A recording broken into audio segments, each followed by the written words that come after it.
Ph.D. from Harvard in astronomy and worked as a researcher at UC Berkeley before arriving to Middletown last January. So she's new, like I am. So welcome, Meredith. We're so happy that you could join us. And this is an exciting arc of experience from our worship service this morning, which she was able to attend. So, thank you very much.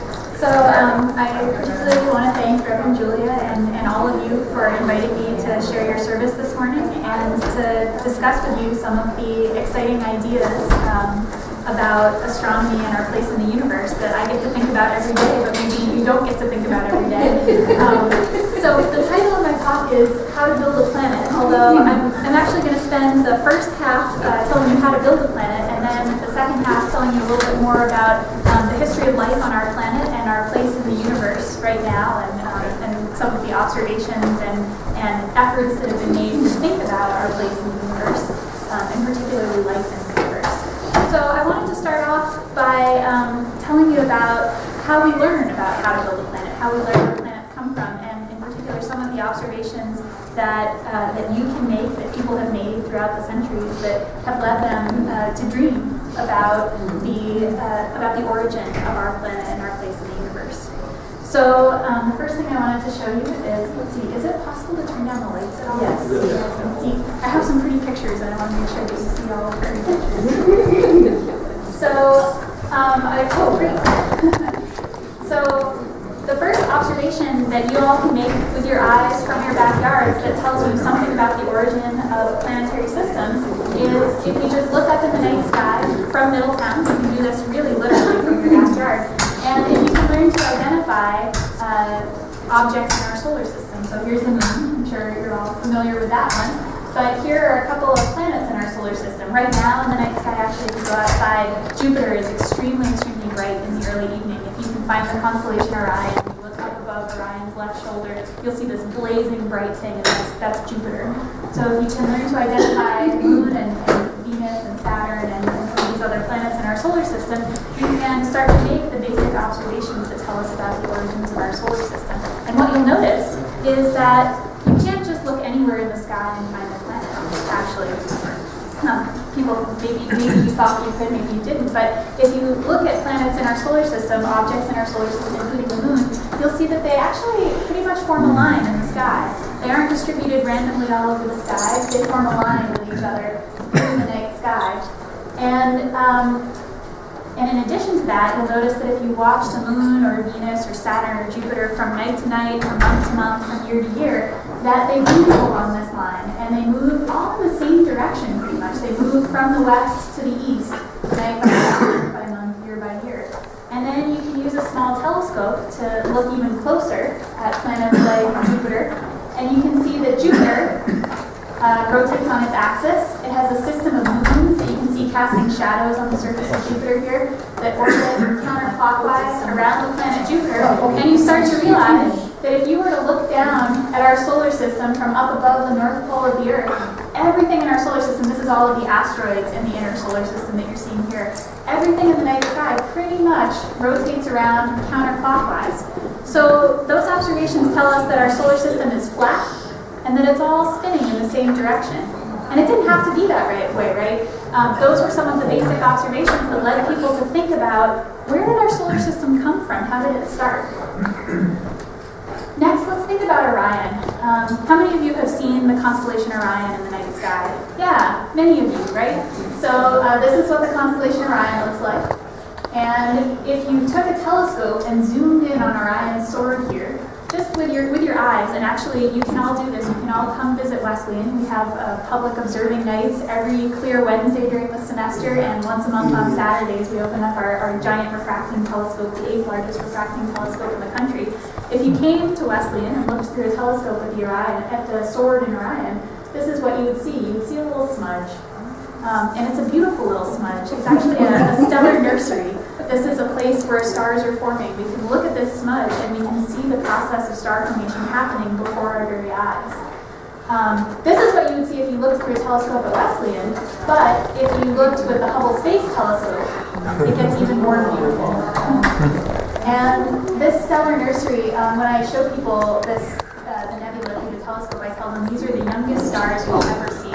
They're very young cosmic terms, and by young I mean they're actually only about 1 million years old. So these stars are about 1 million years old when they're forming. And if you just look at the beautiful gas and dust in this nebula, you can see that it looks sort of smoke-like, right? It's wreathing around kind of like smoke. And you can imagine what happens under the influence of gravity. So first of all, gravity is very important in star formation. We think that when these stars formed in the Orion Nebula, they began as these clouds of breathing smoke-like dust, which then gravity was able to pull together to collapse them down to make everything very, very dense and hot and form a star in the clouds. And you all know, actually, what happens if you take something that's very sticky that wants to pull together like gravity, and you let it wreath around and spin in circles. It looks actually rather like what happens when you toss pizza. So planet formation actually results from the same kind of conservation of angular momentum that happens when you toss a pizza, where gravity is like the stickiness of the dough pulling things together, and the little bit of spin that you get from these wreathing smoke-like motions in the cloud gives it enough of a twist to spread and flatten out the material. So now I want you to think back to some of the things that I was showing you before about our solar system. Our solar system isn't buzzing around like bees in a hive, it's flat. We can see that with our eyes just by recognizing planets that move through the sky in our backyards. It's flat like a pizza. Also, remember I was showing you, we can see the objects in the night sky moving around in a preferred direction and nearly all move counterclockwise through the sky, just like a pizza. And that's not a coincidence. So if we zoom in on some of the very young, recently formed stars in the Orion Nebula, they look like this, and we can zoom in even further. This is with the Hubble Space Telescope now, and we can see that in fact these young stars here, these bright points that you can see silhouetted against the background nebula, are surrounded by things that look rather like a pizza.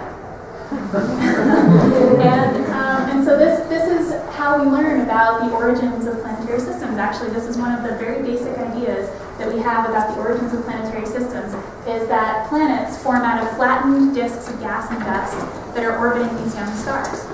So just simply because gravity pulls things together, and because the stuff in these clouds are wreathing around and spinning a little bit, when the star forms, we're left with a disk of gas and dust.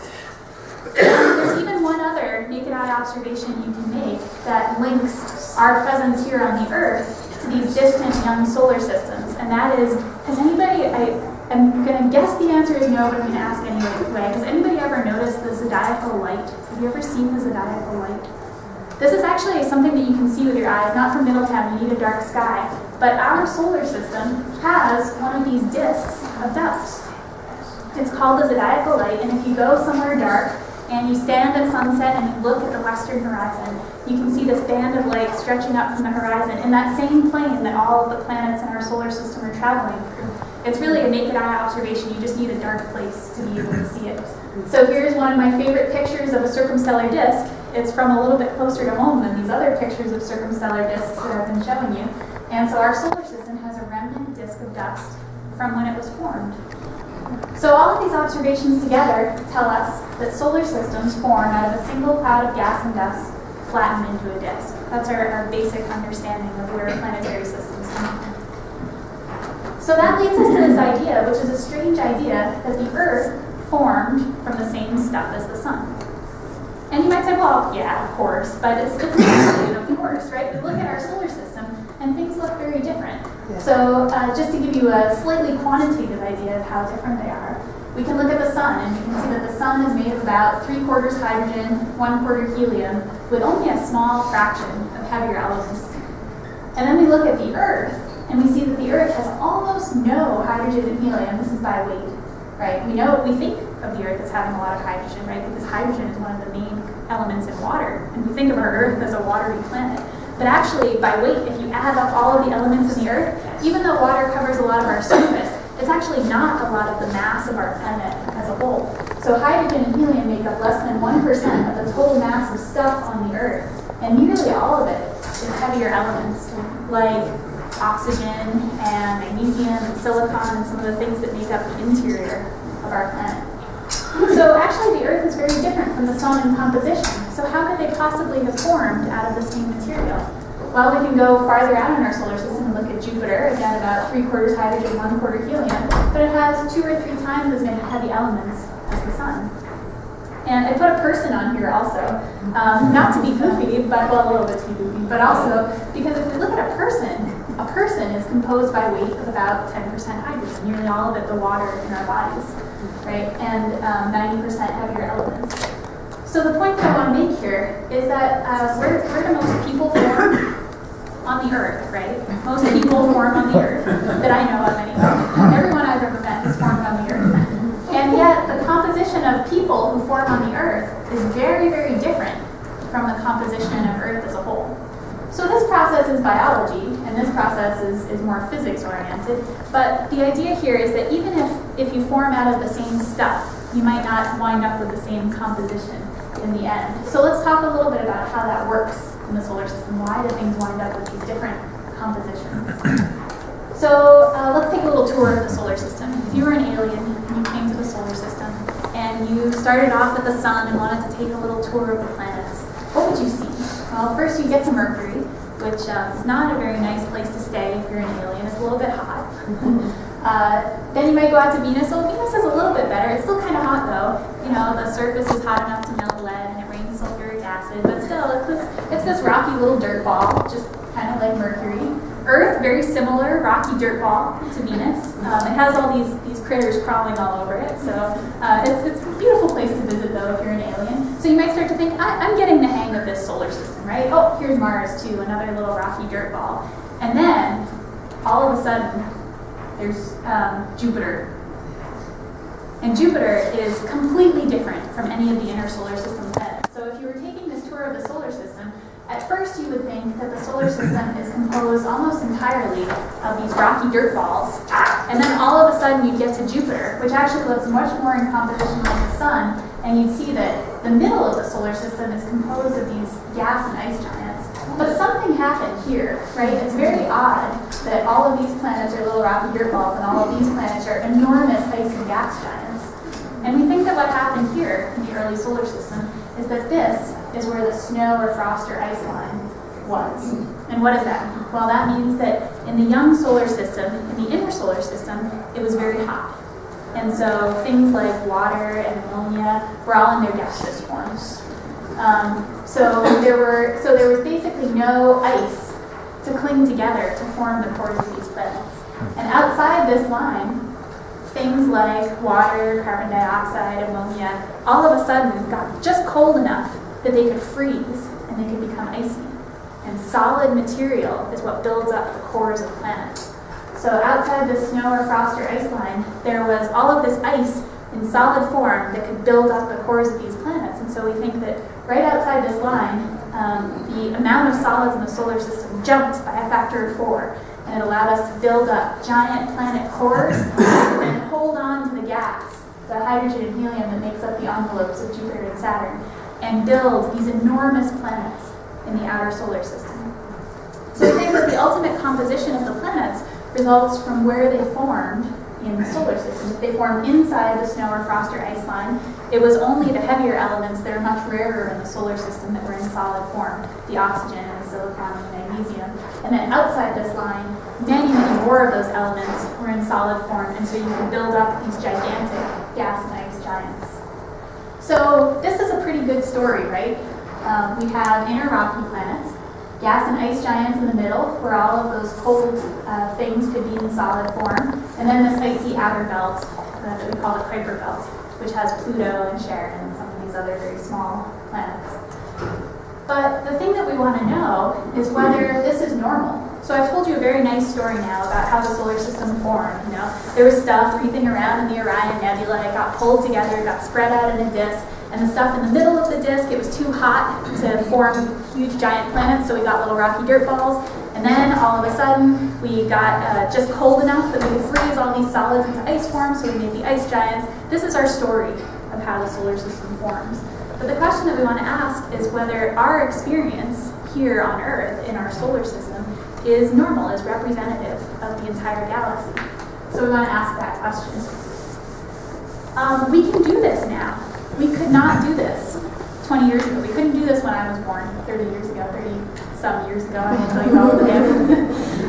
So it was not possible to do this when I was born. This year's freshmen at Wesleyan are the first human beings to be born into a world where we know for sure about the existence of planets around other stars. It's amazing.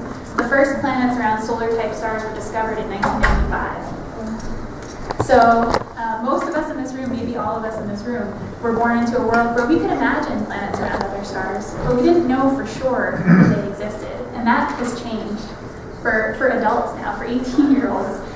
It's no longer the case that they ever had to guess about planets around other stars. They know about them. So let me tell you about a few of the kinds of planets we've found around other stars, and let's see if they fit into this idea that we have about our solar system. One of these is hot Jupiters. So this was a total surprise. These are planets the size of Jupiter, huge, enormous planets that are orbiting closer than Mercury to their host stars. So hot Jupiters are the first kind of surprising planet that we've found around other stars. And that doesn't fit in with our picture, with our idea of how a solar system formed. Actually, it turns out we think that what happened is that these planets probably formed similar to where Jupiter is now in our solar system, and then did what we call migration, which they probably moved in towards the inner solar system. So this is something that didn't happen in our solar system very much, but it did happen in many, many other solar systems, is that we think things changed. Solar systems are not static, they're dynamic. Planets are moving throughout the solar system. It's amazing.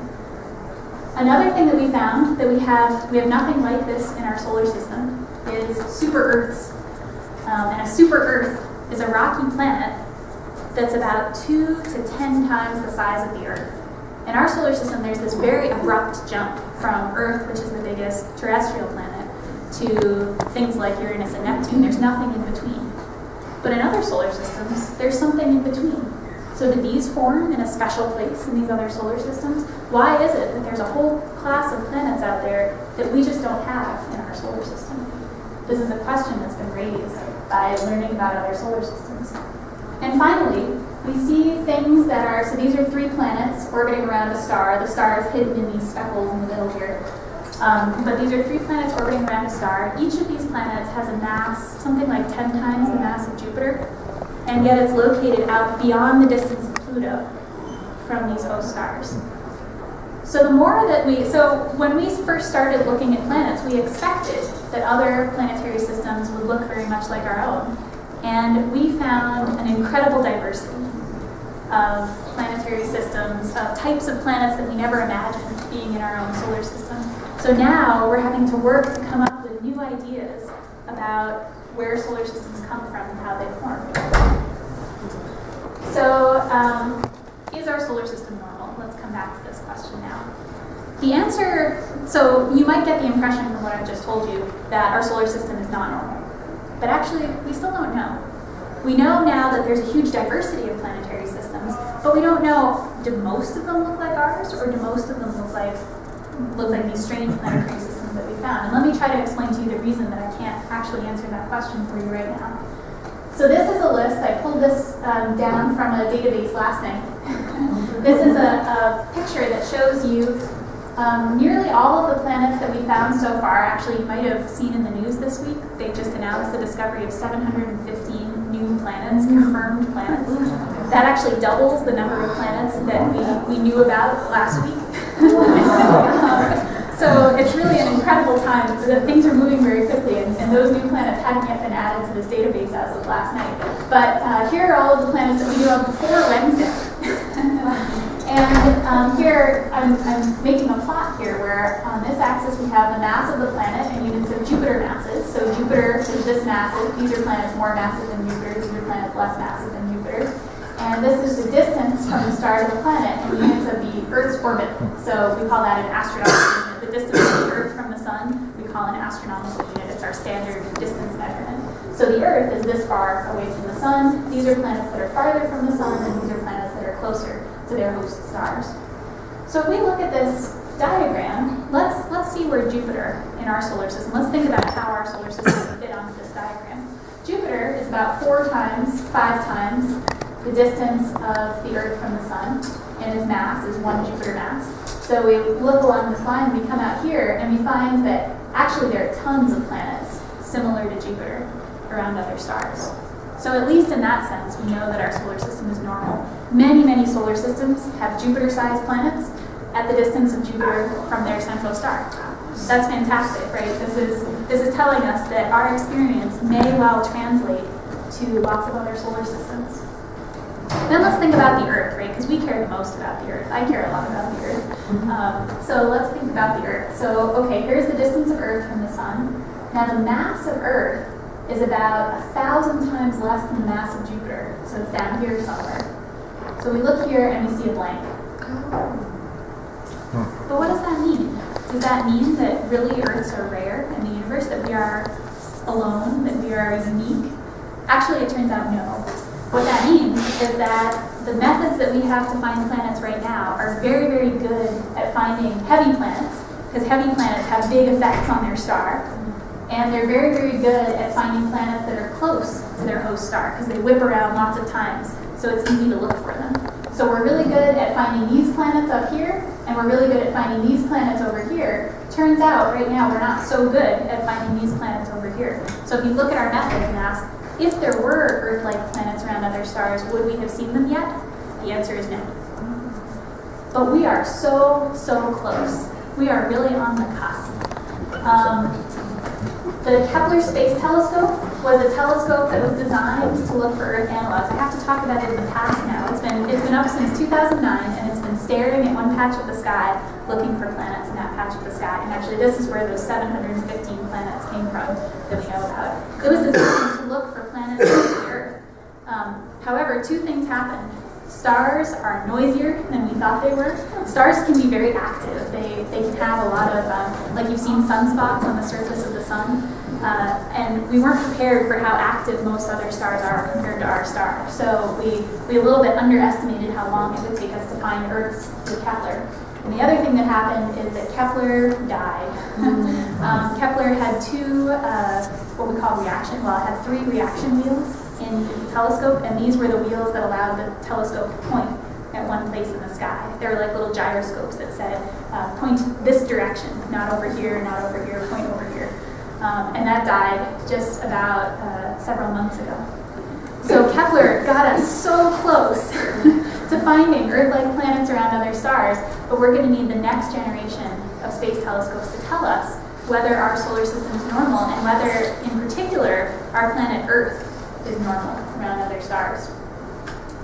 So there are plans in the works, and the thought is that within the next 5 years we should have an answer to this question of whether or not Earth is a common planet in the universe.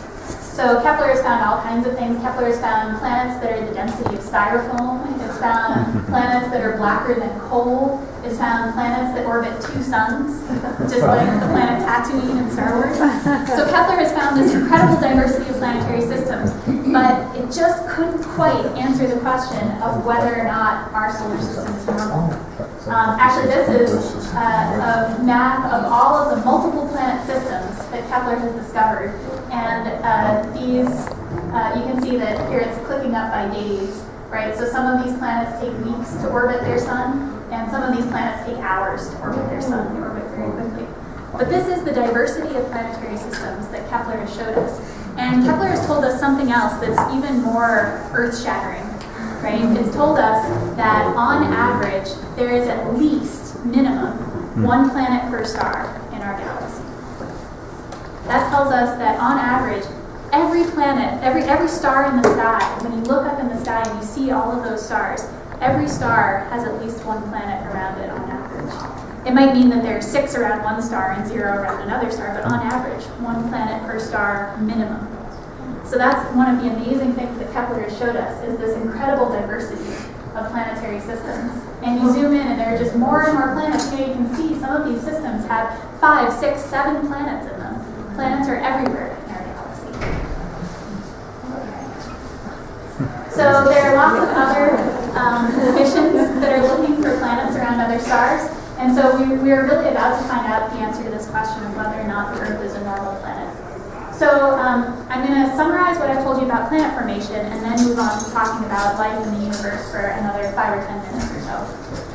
So, summary. Everything in the solar system formed out of a single cloud of gas and dust flattened into a disk. We see the remnants of that in our observations, our naked eye observations of our own solar system, and we see it happening around other young stars.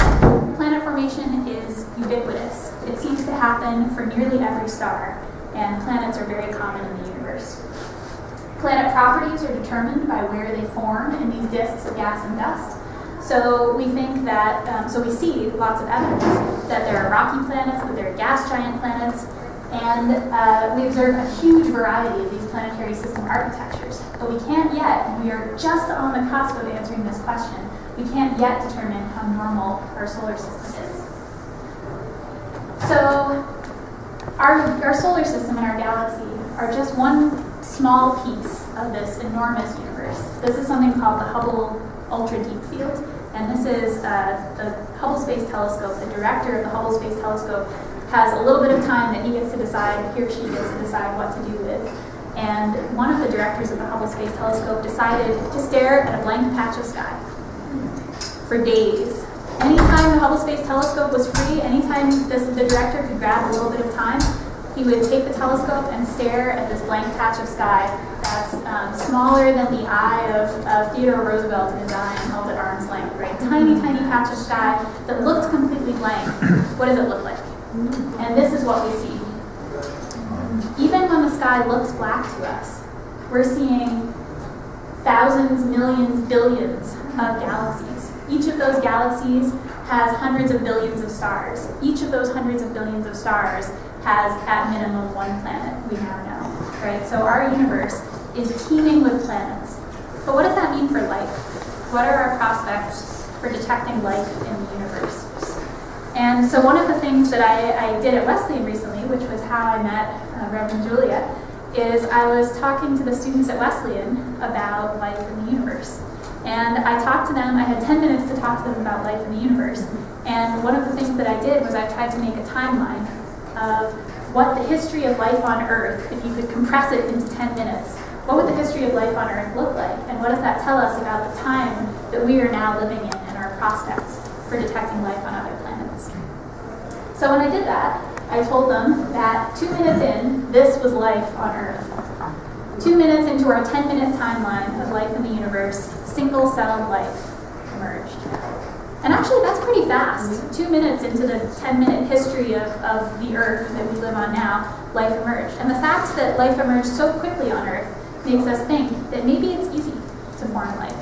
Maybe all planets in the galaxy, in the solar system, are likely to eventually form life like this, assuming they have reasonably good conditions similar to the Earth, right? So it only takes about 2 minutes to form single-cell life. So now we have to wait and think what's happening in between.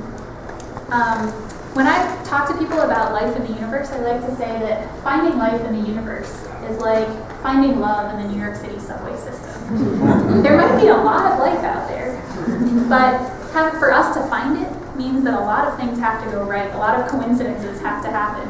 You know, you look at the, I don't know if you guys ever have heard of these Craigslist misconnections things, right? Where somebody will say, oh, I saw you on the New York City subway and I fell in love at first sight. And, you know, if you felt the same way, get in touch and maybe we can meet.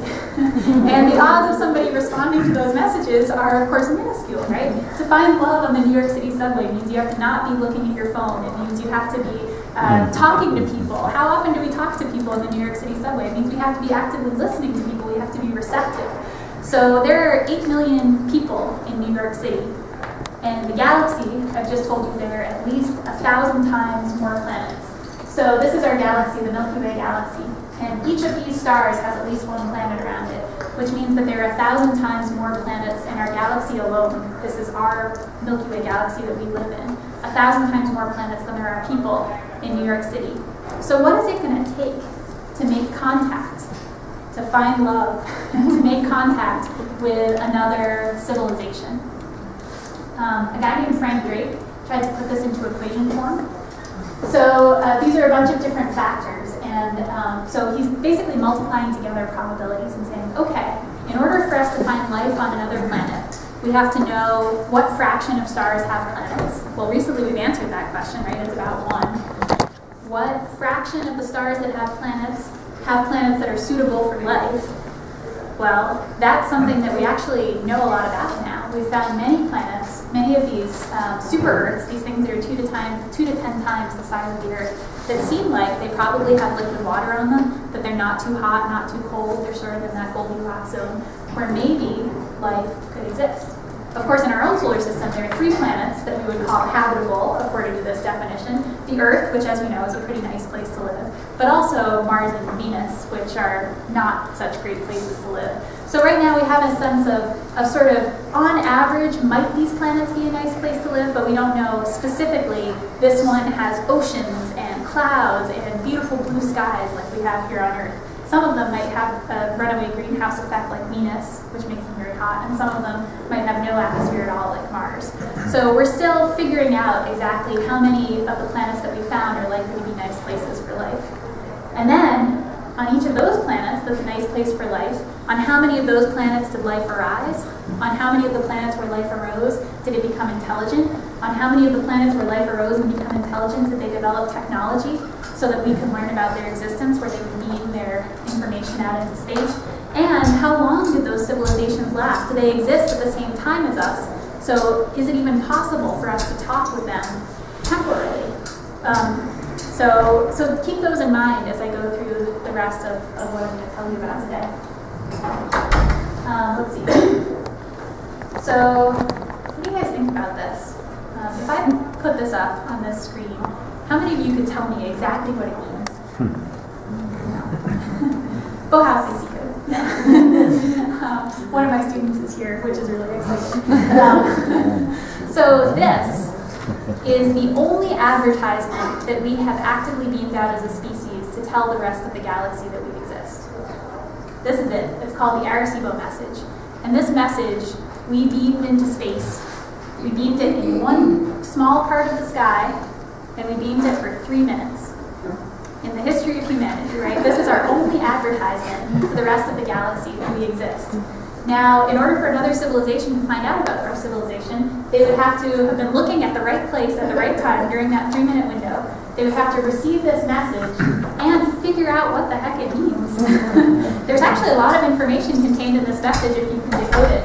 It tells us something about humans, how big they are, what elements they're made of, what our DNA is like, the fact that we have all of these different amino acids that make up our body. This is supposed to represent the Arecibo telescope that beamed out the message. And this is our solar system: Mercury, Venus, Earth, Mars. Oh no, it goes this way: Mercury, Venus, Earth. That's us! Yay! Mars, Jupiter, Saturn, Uranus, Neptune, and Pluto, because this was back when Pluto was still considered a planet.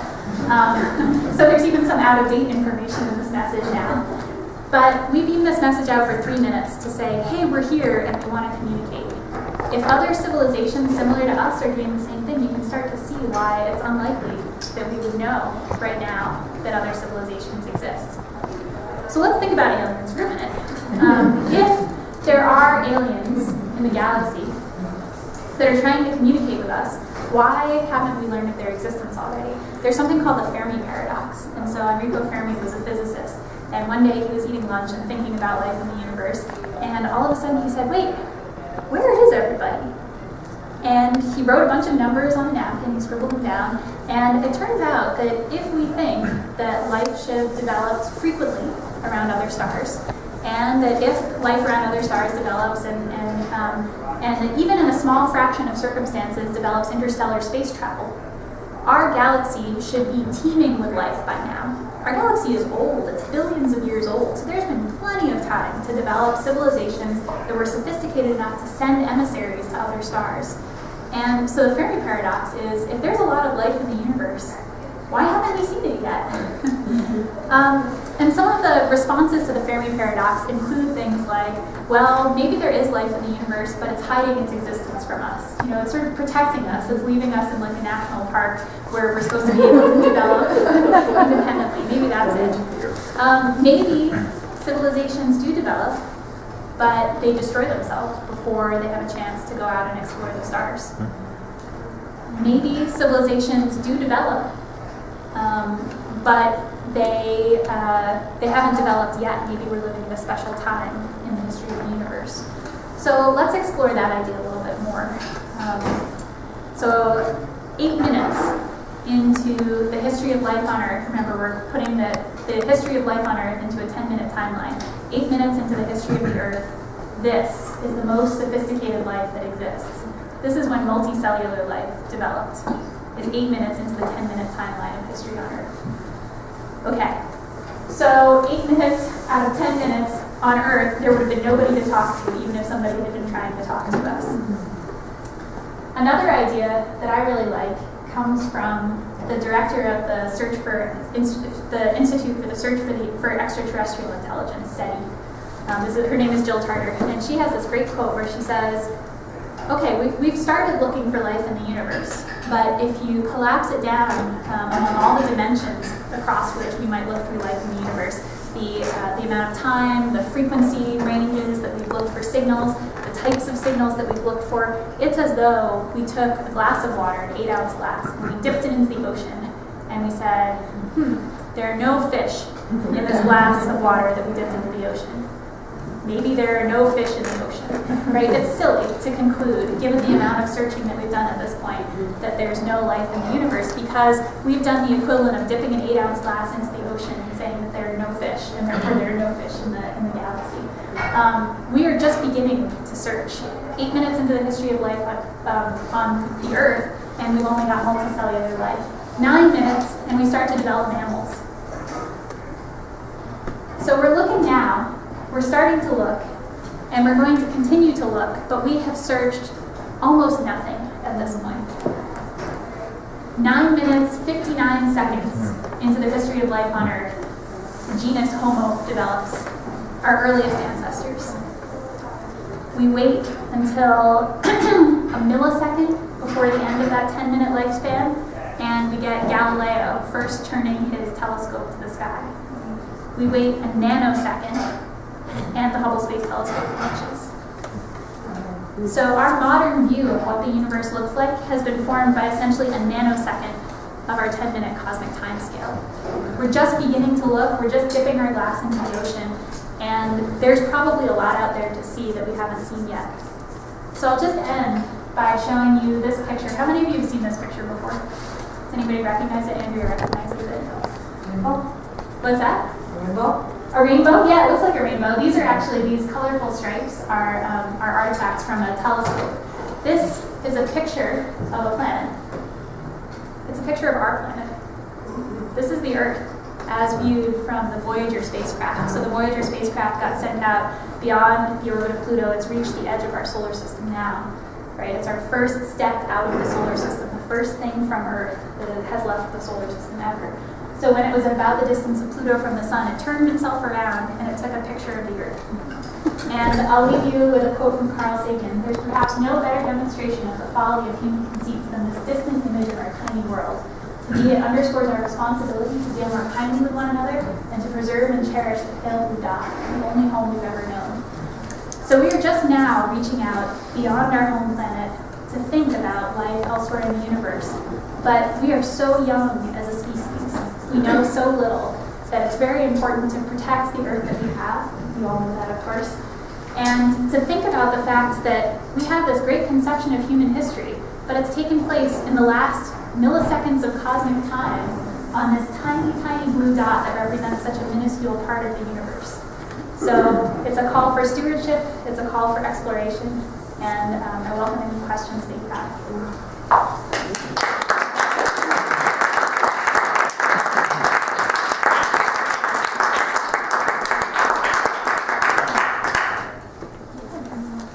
Question about Jupiter and how interestingly similar to the Sun it was in composition. Now, what caused it to become a planet instead of a star? Oh, that's a great question. What caused Jupiter to become a planet instead of a star? So actually Jupiter, so first of all, we can talk about the definition of a planet versus a star that we use right now. The definition that we use for something that is a star is something that creates its own energy through nuclear fusion. And in order for something to create its own energy through nuclear fusion, turns out, just by basic laws of physics, that it has to be about 10 times the size of Jupiter. So the mass of Jupiter, 10 times the mass of Jupiter, and only then does it create enough pressure and high enough temperatures in its core that it can start to fuse, actually in that case, deuterium into helium. So that's why Jupiter didn't become a star, is that it just wasn't big enough. Yeah. Even though it's very big. Yeah, any other questions? Sure. Jupiter is considered a gas planet, but doesn't have a solid core. Good question. So yes, we believe that Jupiter has a solid core. We know that Saturn does for sure, and our measurements for Jupiter are just sort of on the edge now. And actually, one of the missions that's flying to Jupiter in the next little while, what it really takes to find out if there's a solid core or not is an orbiter, because that probes very carefully the gravity field of the planet. So we're waiting until we have spacecraft in orbit around Jupiter. You might have heard of the Cassini mission that flew to Saturn. And that was one of the important ways that we learned that Saturn had a core, was because once we orbit around Saturn, we find out whether the material inside Saturn, it actually tells us whether it has a uniform composition throughout or whether it's gassy on the outside and solid on the inside. And so we know for sure that Saturn has a core. We're pretty sure that Jupiter does too, although we'll find out in the next few years.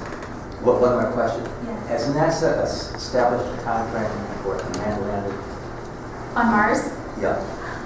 No. Every time you hear about Yeah. it, it goes back and It back. keeps and back. getting pushed back, I know. And I think it's pretty telling. Some of you probably remember the moon landing, right? Some of you do. The moon landing was decades before I was born, in fact. It was 1969. I was born in 1983. So it's actually, I think, a big disappointment to some people who are excited about exploration in the universe that there have been essentially 2 generations now that have never known humans to walk on the surface of another planet. It's been a long time. And I would love to see humans walk on the surface of Mars in my lifetime. There's a lot of value to it, I think, both from an exploration point of view, from an inspiration point of view to inspire the next generation of human scientists and explorers, and from a technological point of view probably as well. We got a lot of great technology out of the moon missions. Yeah. This is more of a rhetorical question, but it comes from your talking about needing to put an orbiter around a planet to discover something about it. I wonder what our response would be if suddenly something came in and started orbiting around our planet. Well, that's something that's explored a great deal in science fiction, right? I love reading science fiction. I love reading the ideas of people who think about, what if? And Carl Sagan, whose quote is up here, wrote one of my favorite science fiction novels, which is Contact. And that imagines what would happen if we did receive a signal from another planet. What would we do? And I think you recognize a lot of features of humanity in his book. The military people worry that it's an attack, right? The scientific people say, we have to decode the message. We have to build the machine. We need to find out. And there's some interesting ideas about how religious people would respond to a contact from another civilization in that book as well, both positive and negative. And so that's one place where I turn to questions like that is science fiction. What would happen if we had an orbiter around us and we had to suddenly deal with the very real presence of life from another planet interested in us? How would we react? Yes? Can you explain a little bit more or repeat again the concept of the host planet? Does the planet that has a host planet have to be adjacent to it? Do you mean the host star? The host star. Yeah. So similar to our own solar system where we have the sun, right, and all of the planets are orbiting around the sun, we think that's we see that that's the basic configuration for other solar systems, planetary systems as well. There's a big star in the middle, sometimes 2 stars, like that Tatooine picture I showed you, right? 1 or 2 big stars in the middle, and then the planets all orbit around the central star. So that's the configuration, the pattern that we see repeated in the sky. And so that's why I like to show that picture of the Milky Way galaxy, where you can imagine for each of those stars in the sky, you have these planets orbiting around that central star. Does that answer your question?